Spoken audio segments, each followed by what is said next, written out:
right, guys, what is happening in Nigeria today is really becoming very interesting. You understand? It's becoming very, very interesting. The Senate President, Godwin Akpabio, on Wednesday, openly reprimanded Senator Sani Musa for suggesting that President Bola Tinubu nominee for Minister of Defense, General Christopher Musa, should simply take a bow and go during his screening. A visibly displeased Akpabio insisted that the security challenges confronting the country made the suggestion inappropriate, stating it was not a time for routine courtesy. This is not a time for politics of bow and go. Even Donald Trump is on our neck. We have not asked him what his response will be to Donald Trump, he said. A nominee for Minister of Defense, and you stand up and say he should take a bow and go.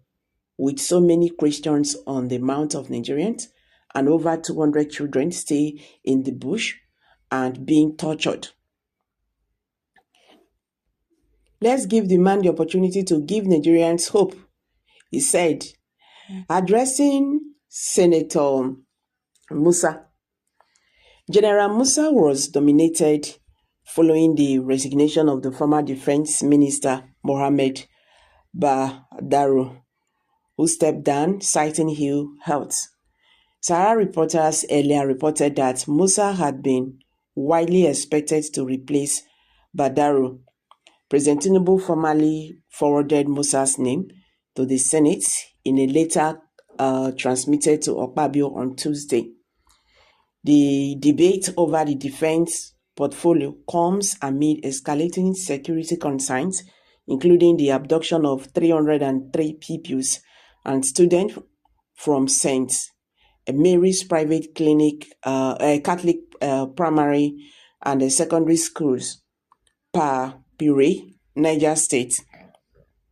The 50 of the adopted pupils reportedly escaped and have reunited with their families.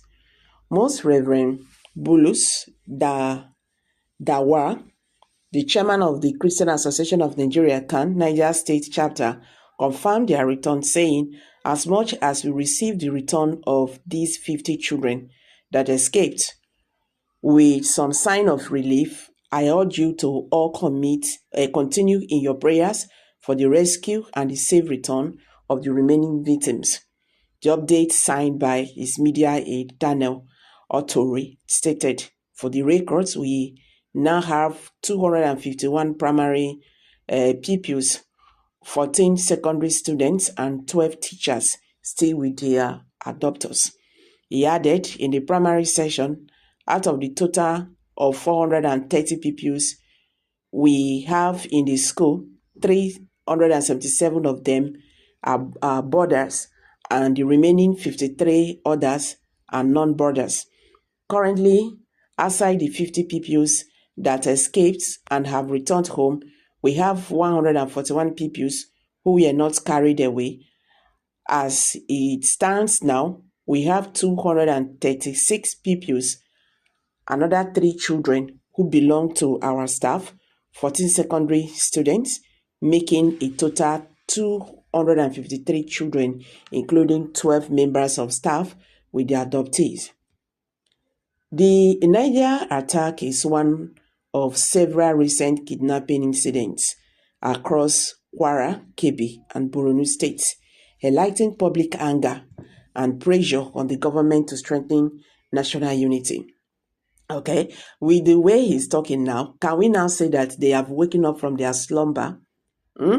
So is it because Donald Trump, the American president, is urging them to do something? Is that the reason why Nigerian government want to step up on this issue of banditry in Nigeria? You see, the world is seeing them. The world is seeing everything they are doing. And it's really very shameful that an outsider will come and tell you, say, see, your house is on fire. Does it make sense? And you who is staying under the roof does not understand that your house is on fire. Somebody outside will tell you, go and fetch water and quench the fire in your house. It's really very shameful. Meanwhile, the Nigerian Senate on Wednesday confirmed the appointment of the former Chief of Defense Staff, General Christopher Musa, as the country's new Minister of Defense, following the 5 hour screening session by lawmakers. So the confirmation comes amid rising security concerns across the nation as the government seeks to strengthen its defense architecture and curb insurgency, banditry, and other security threats. So earlier, Sahara Reporters reported that Christopher appeared before Senate for screening following his nomination by President Bola Tinubu as the new Minister of Defense. The Senate President, Akpabio, earlier read Tinubu's request during plenary, urging lawmakers to consider and approve the SCDS as a replacement for former Defense Minister Mohammed